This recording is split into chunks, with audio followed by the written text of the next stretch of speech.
It is week number 8 of Let's Chat with Kat and Pat. And this week, Kat and Pat, well, they discuss scheduling and the challenges and difficulties of living a very busy lifestyle when both travel for work, yet the exes who depend on the money that they make while working have zero respect for the schedules that they've previously agreed upon. And give or take, give and take, no give, no take. The more Pat and Kat give, the less they're able to get back in return. So why do they do it?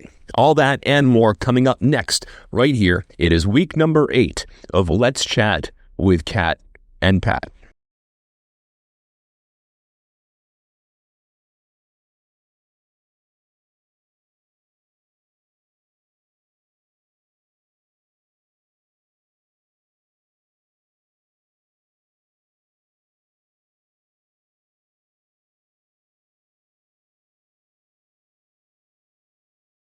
Of Let's Chat with Kat and Pat, Patrick Gilroy alongside Katrina Pateri. Katrina, how we doing? Good. Yeah, Stressed. I don't believe you when you say that. You look at me with usually when you're happy, the whole world can see it. Mm-hmm. But when you're unhappy, the whole world can feel it. Yeah. I knew when I walked in the house, I didn't see you, but I could feel something in the air. Something had changed from the time that I had last talked to you on the phone an hour and a half ago to where we are now. I wasn't here. Connor wasn't here. It was just you and the dog preparing for St. Patrick's Day. Preparing for St. Patrick's Day, preparing for having to go on a business trip to make sure we don't skip a beat on a single thing.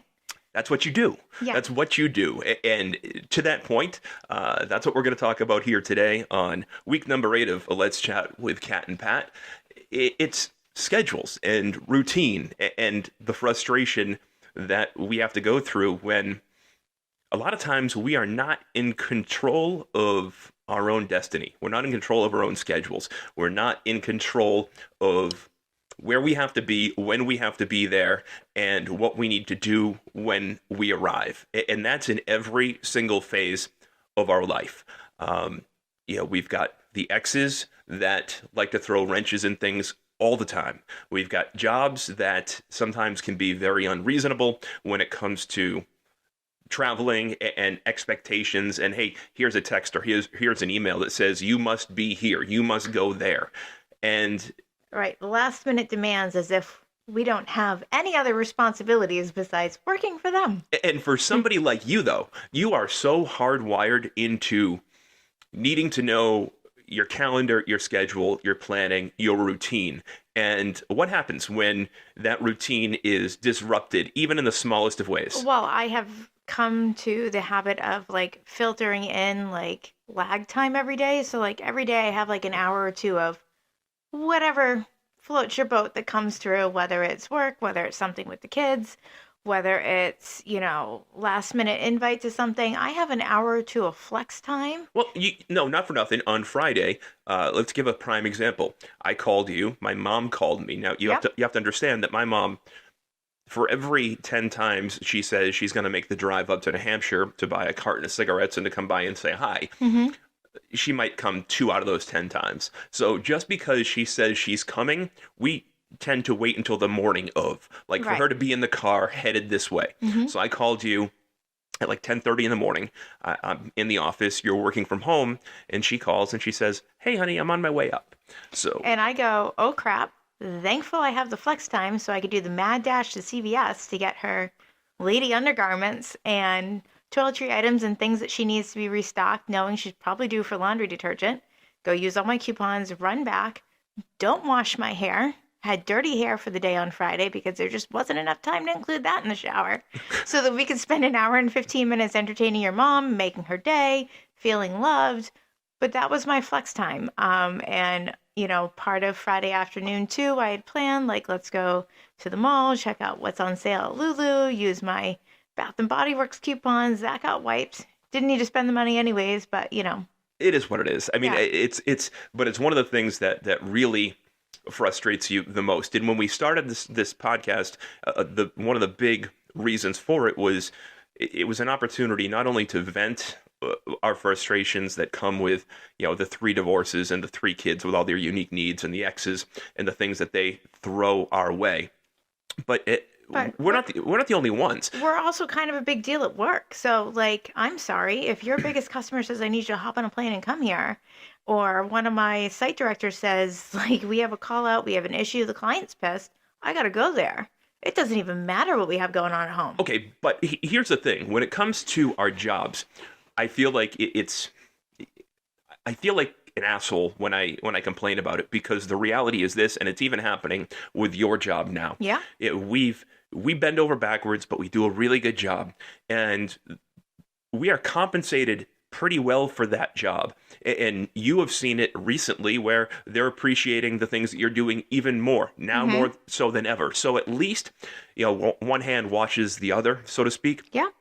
But when it comes to other people or our exes, I don't know how many times we can do favors for my ex-wife, and how many times I have to say to her, we don't mind helping, but could you at least give us the courtesy of a phone call or an email, or setting the expectation correctly so we can adjust accordingly, because without our ability to work, you have no money. Like, I know the court says we have to give her $40,000 a year, but the reality is this. But if we piss off our employers, there's no $40,000 to give. The court can try to enforce it all they want, but the moment I lose my job, the moment you lose your job, her $40,000 goes away, and I'll deal with the consequences with the court. But I gotta believe that if I go to the court and say, hey, I couldn't keep my job because I wasn't able to be there, or I wasn't able to get on that airplane, and they said, you know what, Patrick, there's been too much of this, to hell with you, that the court wouldn't make me continue to pay her something that I no longer have the ability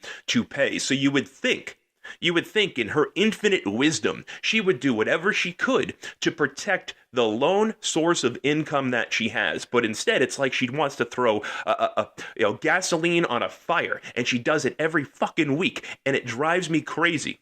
But you keep the calendar, and you keep the schedule. I have found a way to make it happen. You have, but it also... like, honestly, honey, I can't wait till we can retire. I know, and be done with all like, this. Margaritas and, like, boat rides and keeping all of our own money. Like, this is why we're doing it. Well, and here's the thing. We found a way to live. We talked about this a few weeks ago, coming back from vacation, when we did the podcast on how we live relatively well, despite the fact that we've got all this money leaving the house, every single month, every single year, and it seems like there's no end in sight sometimes. So we've found a way to live pretty damn well, despite the fact that we give that money away. So you're right. When we do go to retire, and I know that we won't do this, but it'll be nice to have all that money, because if we do want to spend $15 on a margarita, instead of you going to the grocery store and making a picture of them so we can put them in our Yeti and save the money while we're on vacation, we'll have the money to do that. Like, oh my gosh, I can get waited on. What a concept. But I don't think that other people, and her in particular, understand the dominoes that fall. So this happened. There'll be a couple of examples that we'll give, because it's only happened within like the last week. So these are recent. Last week, we're walking the dog. Well, these are recent, but this is typical day in the life of Cat and Pat. Oh yeah, this is every day, every week. This is nothing new. So our 15 minutes to catch up. Thank you for daylight savings time, because this is one of my favorite routines. Is work ends, we both get home at different times, but we walk the dog for 15 minutes, because it means for 15 minutes we can catch up and be uninterrupted by any children in the house. Right. Unless the phone rings. Well, and then the whining dog isn't whining because she's on the walk with us. That's very true. Yeah. Right now she's outside the door of the office that we record this podcast, and she's crying and she's whining. She knows that mom and dad are home. She knows that the sun is shining, and she wants her walk. And we'll get there. Whether we get there when the podcast recording ends, or we get there at 6:00 tonight, a lot of that depends on your father, because your father's due to show up here in 45 minutes. Sometimes, most of the time, he shows up early. So my gut says that we're going to end this podcast in a half an hour or so, and he'll be pulling into the driveway. Right. The dog will have to wait even longer. Well, I think we're going to then do corned beef and cabbage because St. Patrick's Day. Celtics game is on at 6 o'clock, so I'm thinking dog's best bet is halftime. Maybe. It's possible. All right. It is possible. We still have to get Connor's stuff together for Civil Air Patrol tomorrow, figure out his outfit, and deal with all that as well. Well, the rest has been prepped. Well, he hasn't tried it on yet. Well, no, he hasn't tried on the Civil Air Patrol, but your meals for dinner while I'm gone this week are prepped. Yours and his meals for lunches, including myself for on my trip, are prepped.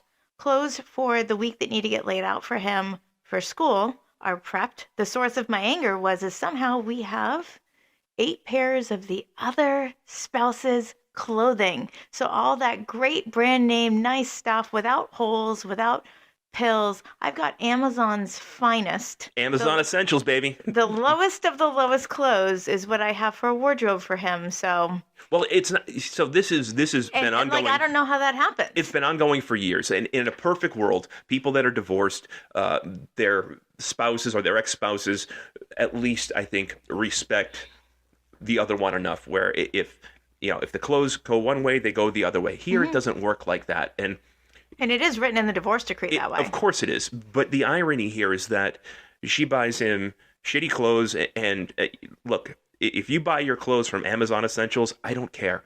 It doesn't bother me. If you buy your clothes from a thrift store, I don't care. It doesn't bother me. He is a teenage boy. He wants his name brands. And the irony is that you are able to spend less money buying him his Puma and his Nike and his Under Armour than she spends on her Amazon Essentials because you are doing what we talked about a couple weeks ago on the podcast and maximizing your dollars and your credit card and your coupons. I'm also trying to avoid the texture. Like, the stuff that we get him is softer. He likes the material more. He has like an opinion on it. The other stuff, it doesn't wash well. You wash it 4 or 5 times, it's disintegrating, it's pilling, like it's itchy. Like, I don't blame him. I get it. But when I talk to him and I hold him accountable to it and he goes, I'm going to be completely effing honest with you. And he goes, Mom's probably wearing it or it just hasn't been washed yet. So I don't know what to tell you. But he's right. He's totally right. He's right. And so I said, well, you're going to be here every day this week. We'll get into that. Do you want to bring me some of the things that can't be cleaned? And if you bring them here, like, I'm happy to wash them. And he goes, I honestly don't think I can find them and how big the pile is. It's astounding the difference in the lifestyles between the two houses. And I understand his desire to not get made fun of at school. Yeah. So if I can sneak a piece home here, sneak a piece home there. But last week we're walking the dog, getting back to the schedule here, and phone rings. And you tell it so much better than I do. So like the phone rings and it's Connor, and he's got his mom in the background. And what? She can't take him to his basketball game on Saturday. Well, mind you, she can't take him to the basketball game on Saturday, the game that starts at 1 p.m. Yep. It's her weekend, her day. It is 10:15 on Saturday, and she can't take him to said game. And so we get no warning, no, not the courtesy of an email or a phone call a couple days beforehand, no ability to maybe, I don't know, readjust our day because maybe we already had a plan for our Saturday, our one of 2 days off that we get a week.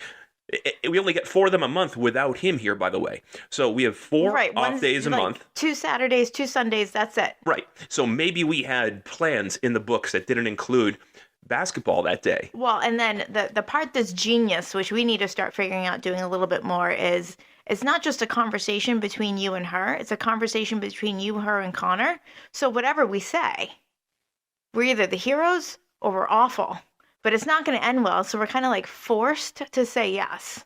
So we say yes, but we did lay out a plan. So to have the least amount of impact on the rest of our day. So our plan at the time was, you had car issues. We were going to go drop your car off for service, go to the gym. And she was going to drop him off here sometime between 12 and 12:30. That would give us plenty of time to get him to his game. It's right down the street. And then I would watch his game. And then following his game, I was going to drive him back home to his mom's house in Derry. So by 3 o'clock, I would be home. He'd be gone. He would not have missed his basketball game.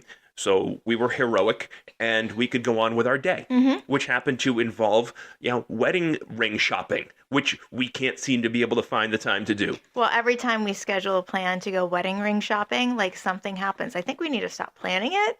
I don't know. We've been planning it for a year, still haven't really gotten there. But anywho, so then we get back from the game, and the response is, "Oh well, do you mind if I hang out here for a while because Mom's not going to be home?" And so the next thing you know, he's here till like what, 5:30? Closer to 6, yeah. Yeah. Yep. So now we got to do a shower routine. We got to think about like extra meals for food. But after the like shower wedding routine, shopping is done. We got to leave him so we can go pick up my car because now my car is done for service. Yep. Come back. He's still here. He's old enough to be left home alone. But like, the idea is like, we're out about town. Like we should be able to have like the afternoon of leisure. Like, can we go to a happy hour, get a drink, get a nap, like, and just relax for a minute? No, the pressure's always on. But then you said, the shower routine, and this is where you're right. So he takes a shower here, and then he goes in his closet and does what he's supposed to do, and he puts on clothes. But these are clothes that you've bought him. But that's one outfit that went missing. Like, where did they all go? But it's an example of how quickly it happens. It's like the dryer. Like, where did the socks go? It's amazing. Well, we know where the clothes went. We just, I mean, do you really want them back if like Anne's underwear has been sitting on top of that hoodie? Could you imagine? Do you want that back? Do you have, when you put it that way. do you have enough or strong enough detergent to make you feel clean if you wanted to wear that sweatshirt? Well, no, and I already washed the stuff separately anyways, just for if it ever had any contact, because That's one day. That's one day. that's one day. So all along, we have been talking about, her and potentially getting a job. Which we are in full support of. 1,000%. So for a couple of years now, we have said both to her and to the kids, anything you need, if you need to have the kids come here, have Connor come here after school, whether it's our day or not. We live in the town in which he goes to school, so he has the ability to either take the bus here or walk here. We're that close to the school. So if she gets a job and doesn't have the ability to pick him up because there's no bus from this town to her town, that's okay. But we'll figure it out. He can come here and you can pick him up whenever your job time is over. But again, over the course of the last 4 years, there's been so much fiction when it comes to working and what's happening next and are we getting a job. So then it's like she says she's getting a job and she's got to do this training. So next week he's got to be here until about 6 o'clock, Monday through Friday. Possibly. She doesn't know about traffic. She doesn't know about traffic. So there's, there's no commitment on her end to be here by a particular time, nor is there any urgency to be here at any particular time. So to that I say, why don't we just let him sleep here? Because if you're not going to get here till 6 or 6:30 anyways, what the fuck's the point? Like, what's the point to go home, feed him dinner, and put him to bed, and then he goes to school, and we start all over again the next day? So why don't we just let him have the week that he needs to have to best benefit himself and be in a routine so he can be his best self, and you can concentrate on your new job. But no, that can't happen. She's allowed to dictate that he's coming here and then dictate that he's not allowed to stay here. Well, and here's the window of time that he's going to get picked up. Mind you, we got 5 days notice to this, and I'm away on a work trip. That's all on me. Yeah. It's all on me, which is fine. It's fine. He's my son.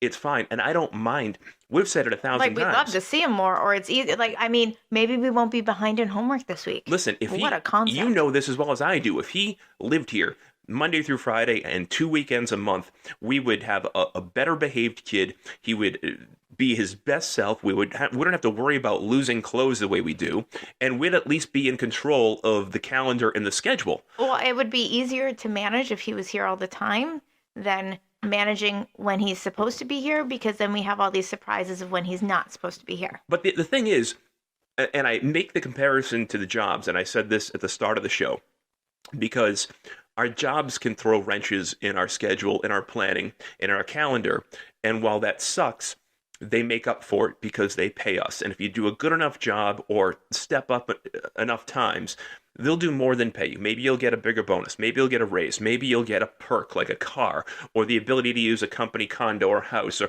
whatever. There's give and take there. This is the same woman that when your sister got married in Seattle, we needed her to keep the kids for 24 more hours because I went out there with you 4 days before the wedding. Well, technicality, 18 more hours. 18 more hours. But no, she was unwilling to, so I was out there for all the pre-wedding festivities, but had to miss the wedding and come home because the court says it's my time with the kids. And but why did the court say it was your time for the kids? Because she got in trouble with DCF and we needed to get the kids full time. That was the one time it was in our favor and the best interest of the kiddos. it's like, but if I called her, so we go through this next week and we do this massive favor for her. Yep.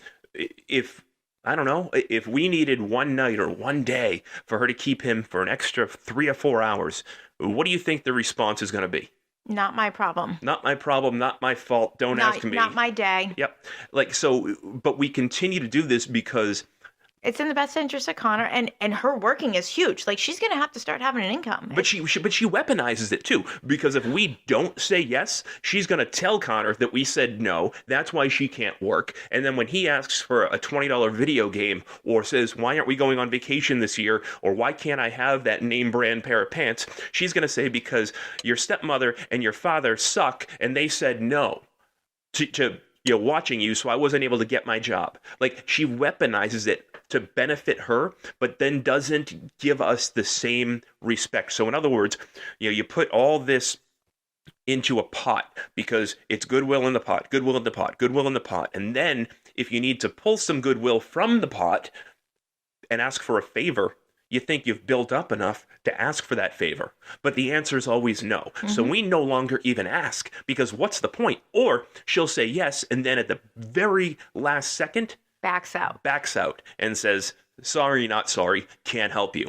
So these are the things with the schedule and the calendar that are really, really hard for us to live with and deal with, because how do you manage your life when you're as busy as we are, when you work as hard as we do, when you are expected to be the parents that make sure that the kids are ready for school? Even last night, it's a Saturday night here, he's with us. He's got an overdue permission slip in his backpack that he got a week ago when he was with his mom that required a $61 check to go with it so he could go be a part of this chorus thing in the neighboring town and then go to Canopy Lake.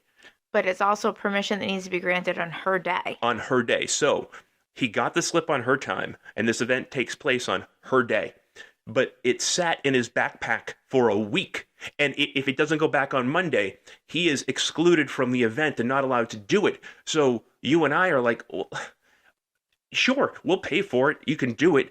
You got to ask your mom to make sure it's okay with her, and it becomes a thing. His feelings get hurt, and we're not trying to hurt his feelings. No, we don't have the ability to give permission on something on her time like she has the ability to give permission to something on our time.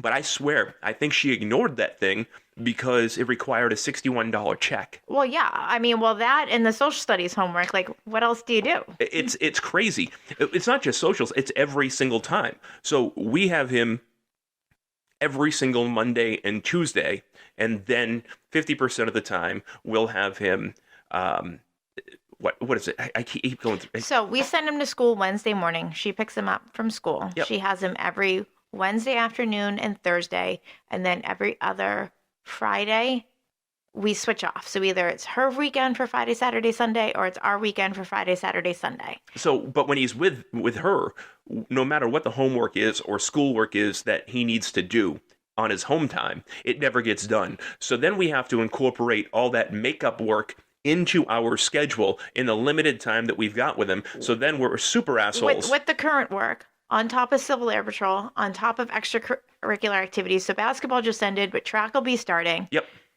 And any doctor's appointments, dentist appointments. All fall on us. Anything else that needs to be scheduled in there. Right. It all falls on us. And it's an expense. And it's mind-blowing because we don't have extra money. It doesn't exist. But we're at the point now where the money isn't the big discussion or the debate or the fight. It's not. How many times have we said, look, just let him live here. You can have him 2 weekends a month, and Keep your income. keep. We're not going to go to court to adjust it. You can pretend to have 50% for as long as you're supposed to. You keep your money the way it is now. Just let us manage our time better, because every time that you are involved, he's either late, not ready. He showed up to. He had 6 basketball games on her time. She took him to 2. It was 2. One time he was prepared to be there, meaning he had his jersey, and the other time, remember, he went without a jersey. Oh, that was with the no socks, the swimming trunks. Yeah, and no jersey. So I had to go home here because we've got an extra one here and get him a jersey. Like, I don't know how you live like this. I don't know how. I don't know how you live like this for 14 years. Okay, I was never here.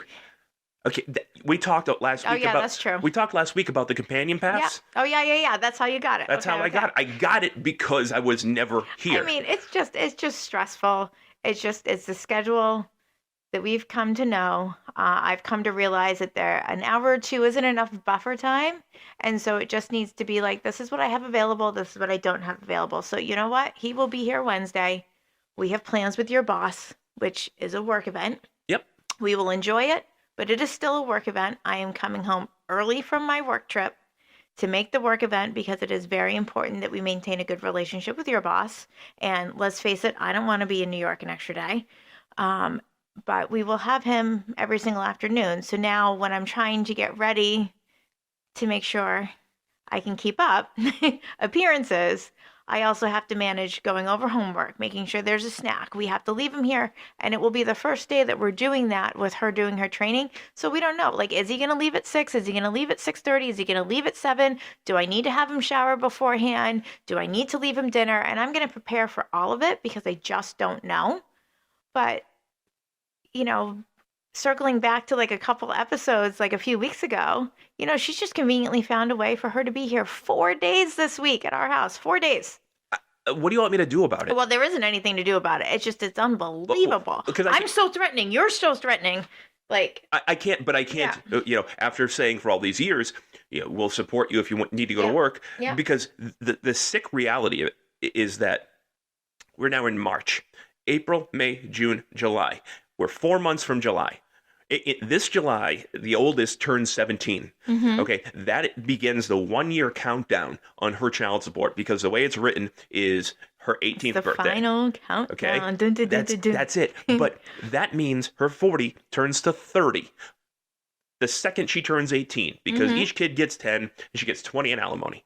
Okay, but also by the time Caitlin turns 18, we are in year We're the year countdown for alimony. We're in year 6, and at year 7, we hit 50% of the time we were married, and then alimony goes away. Then she's down to 10 grand a year. So essentially, in 12, 13, 14, in 16 months, she begins a 2-year countdown to go from $40,000 to $10,000.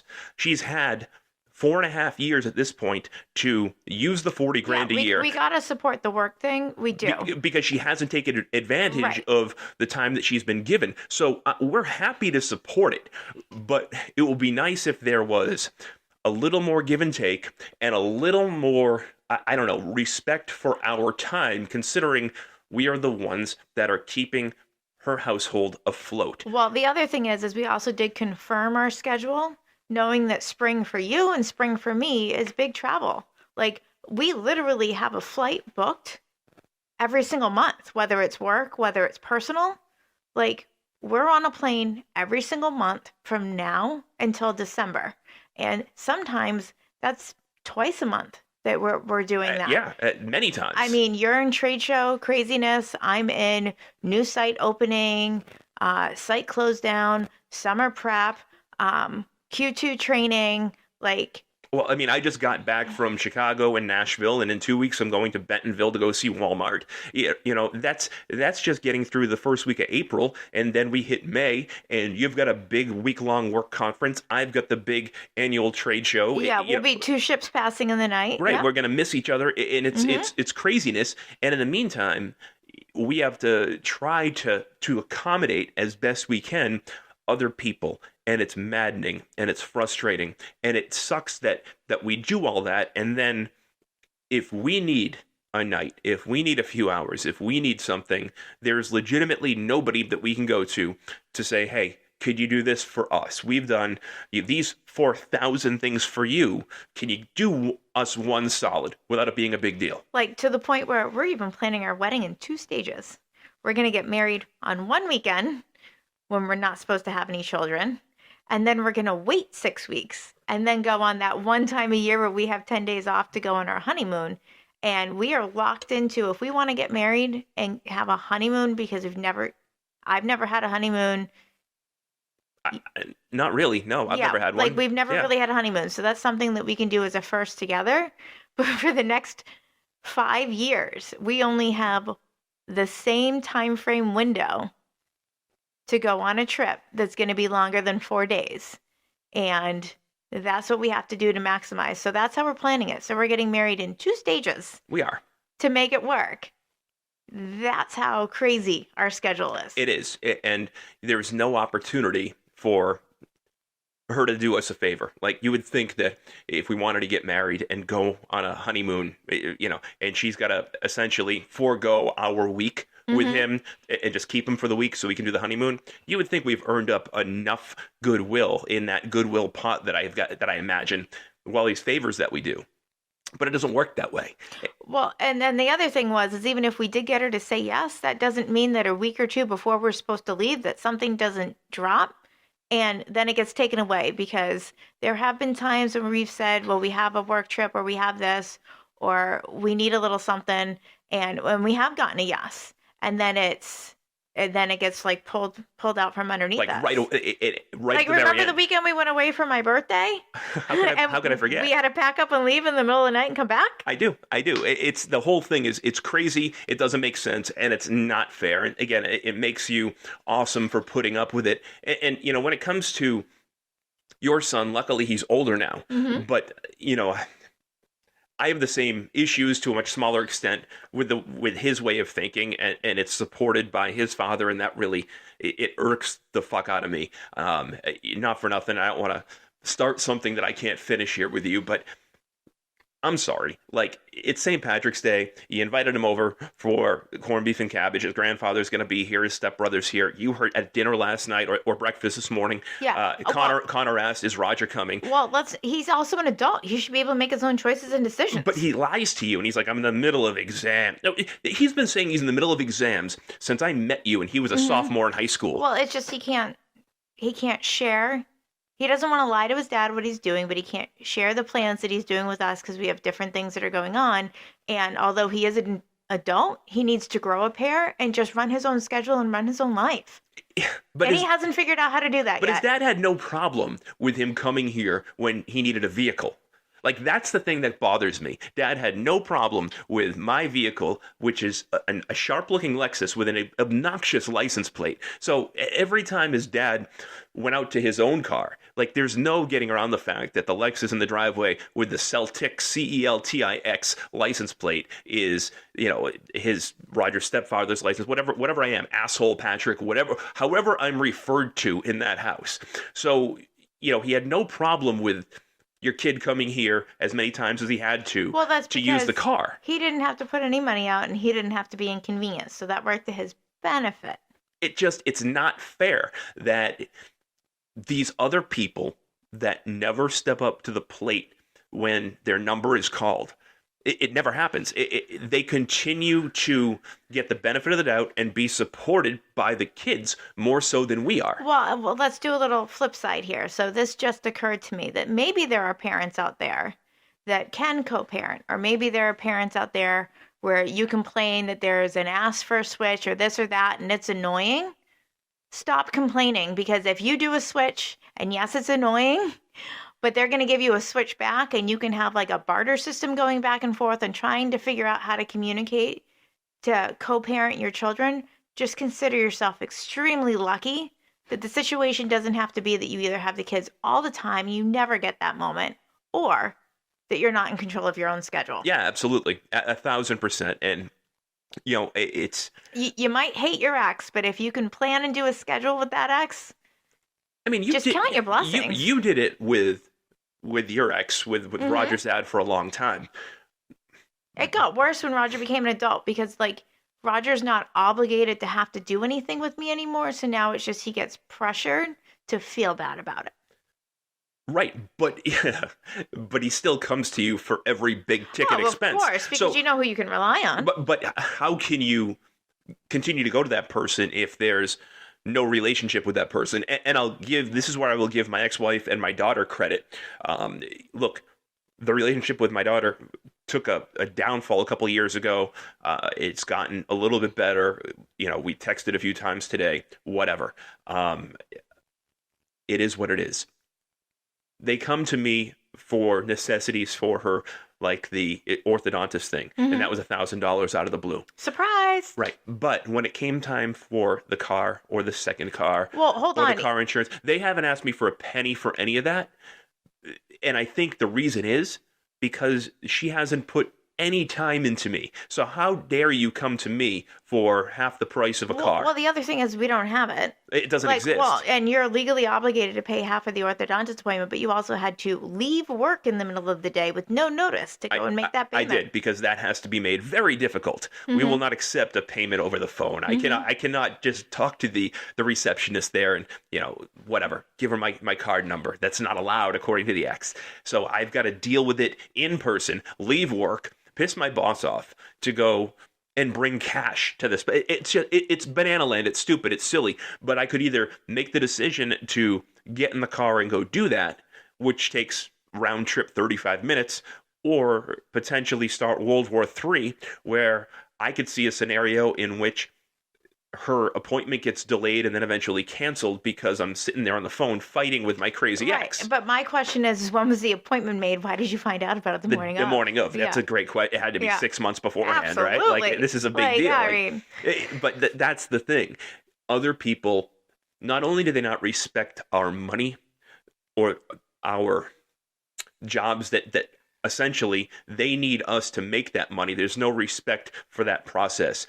They just have their hands out and they want their fair share, right? But they don't care how we get that money for them. We just have to figure it out. We got to figure it out. We got to figure out the money. But there's no respect. We got to figure out the schedule. No respect for our time, for our money, for our schedule, for our process, for the way that we want to live. How many times have we said to all the kids that we want to live a structured, scheduled life where there's certain expectations, there's certain amounts of accountability, but for everybody, we know going to bed on a Monday night what Tuesday is going to bring. We know going to bed on Tuesday what Wednesday is going to bring. We have to live like that, because if we don't, everything would implode. We've got to make up for the structure that they don't get anywhere else. And we've got to be structured so we can find the time to give everybody else what they need and still do our jobs and find time to give to each other. So it's... Do you want a simple rundown of tomorrow? It's a dangerous game of dominoes is what I'm saying here. It's like, our alarm's going to go off at 6:15 tomorrow morning. You're going to get up. You're going to wake up Connor. You're going to get him ready for school. I'm going to hop in my office gym and get a workout in, because that's probably like the only time I'm going to get it done tomorrow. At about 7:05, we're going to meet back in bed, and we're going to watch either an episode of Frasier or The Office and have a cup of coffee, because that'll be the only time we spend together tomorrow. That's it. Then I'm going to shower, so then I can be on the phone to start my meetings and calls. Yep. Where I'll be probably loading my car tonight, so that way when my 10 o'clock meeting ends at 11 a.m., I need to immediately hop in that car and start driving to New York. I don't mean to nitpick here, but who's going to load your car? Oh, well, you will. Yeah. Okay. Thank you. By the way, chivalry is not dead. It's what I do. Yeah. So I will get to my sites, I don't know, around 3:15, 3:30. I know where my bathroom break is going to be on my ride. Look at you. I will do my site visit at that one location. I will leave somewhere about 5:20, 5:30. I will arrive to check into my hotel about 6:15, where I will most likely have about 40 emails I need to respond to. Yep. So I will unpack. I will get everything ready for the next day. I will respond to those emails. I will remind you of the time that you need to put the beef stroganoff in the oven for, and for how long, so that dinner will be available for you. We will do the pre-bed goodnights. We will do the at-bed goodnights and go to bed I'll probably be in bed by like 9:30, 10, and take advantage to get up at 5:30 the Yeah, next but morning to continue the site visits. but you're missing the fact that Monday is the busiest day of the week Oh, for yeah. me. Oh, like, so let's post, recap your schedule I mean, that day. I mean, when you get out of the shower, I go in, I go to work. I've got a crazy day at work. I will leave work midway through the day, and I will get my workout in. It is my one saving grace. I go back to work. I'm supposed to leave work at 5:30. I'm going to have to slip out around 5:10, 5:15 tomorrow because Civil Air Patrol, which is 15 miles away in a different state, normally starts at 6:30, but he has to be there by 6:15 tomorrow, and he's got to be there dressed well. So I've got to get home, make sure he's dressed well, and get him there by 6:15. Then I've got to make a really difficult choice. Normally, I would come home and we would have an hour and record the podcast together. That's typically what we do. We're doing it a day early because of your My work trip. So I don't know what I'm going to do during that time. If I drive home, I probably will because I'm going to have, like you, 30 emails for work to respond to that I missed when I left work early. Regardless, then I've got to go pick him up for 9 o'clock, get back here, get him fed, get him showered, and desperately try to get him in bed before 10 o'clock, because if he goes to bed anytime after 10, he's a world-class asshole. Like, the difference between well-rested Connor and, Connor that didn't get enough sleep, it's two different kids. One is the devil on your shoulder, and one is the angel on your shoulder, and there's no middle ground. So if I want to have a decent Tuesday, it's in my best interest to rush through all that. So then maybe if he's in bed at 10, I can call you as you are fighting to stay awake because you're exhausted, but you want to talk to me, so you're trying to not slip away. Like, it's the fine medium. But what I have done is I have set you up for success with lunches are pre-made. So you literally just have to put it out on the counter to have it ready to go. Outfits are pre-picked. Yep. So you just have to hang it on the door. He's ready to go for the next day. Your lunch for the next day is also set up and dinner is prepared. And my suggestion would be is the dinner I've actually prepared for you tomorrow night, you can actually put in bowls and just microwave because I pre-cooked it for you while you were at the gym with Connor today. You're amazing. And I'd put Cobra Kai on in the kitchen so you can watch an episode of Cobra Kai and have dad time and dinner time at the same time so you can make your time limit. I think that's what we'll do. And we're just about done here when it comes to the schedules, because I think we can sit here and we could do a season's worth of shows on how fucked up the schedules are and how unfair the other parties make them. But the reality is we have both, a long time ago, got to find a way to make it work. We've accepted it.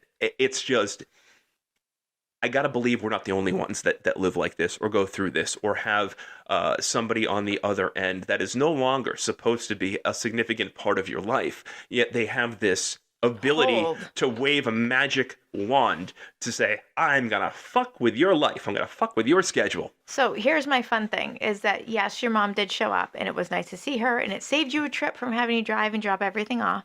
Very on true. My mad dash, but she was so impressed at how last minute pop-in, how clean and organized the house was, and we are one load away of being caught up on laundry. Look at that. But I will say this: you're going to be traveling for work. When you come home, it's not like I will have left the laundry or the dishes for you. Or no. I definitely try my best to keep up with it. We're 50-50. Who's ever home does the laundry and does the dishes. We take care 100%. Of it. And that's why this works. Yep. Again, it's not like, well, laundry's her job. She's a chick. No, we don't do that. What I will say is yard work's your job. Cooking is my job. But when I need help with the cooking or you need help with the yard work and we need a pitch hit, we do that. We do that 100% of the time. So that'll pretty much do it for week 8 with Let's Chat with Cat and Pat, unless I've missed something, Katrina. Is there something else you want to get off your very impressive chest? No.